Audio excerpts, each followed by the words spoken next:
Alright, so here's our arsenal and the equipment we'll be using. Over here we have the scalpel holder, we have our two forceps, the plane, which doesn't have any teeth, and the tooth forceps, which do have teeth.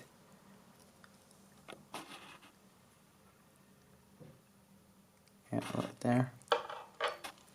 Then we have our scissors. Then we have our needle driver. So to start, let's look at the forceps. Same technique for both of them. The tooth forceps are better for denser tissue. They'll give a better grip, but they'll also cause trauma to the tissue if it's weaker. So the planed forceps are preferable for weaker tissues. And the way to hold this is just like a pencil, more or less, and about halfway through, and just using your index finger and your thumb to squeeze it.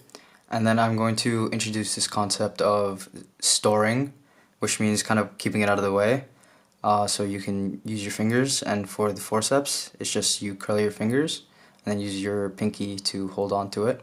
So now my fingers are open, and to re-grab it, just put your thumb and your index finger on top and push it back forward. So then it's a quick way to deselect it from your inventory and not have to put it down, essentially. So those are things that'll build your efficiency over time, and like I said, it's good to practice them now and build those good habits. If you aren't able to do it right away, that's fine, but it's just something to try out as well. So next, for the scissors and the needle driver, they're held the same way, but the needle driver is a bit more difficult. So we'll start off with the scissors.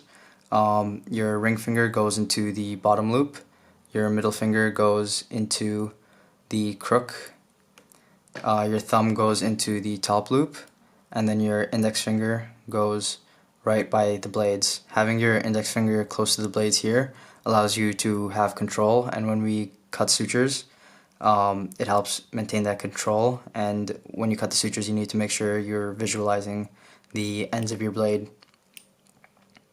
So how do we store this?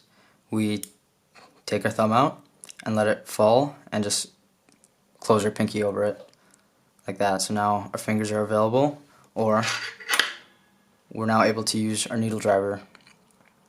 So it's held the same way. I'll do it without the scissors first. Ring finger in one, middle finger on top, thumb in one, and index finger nice and close to the end right there.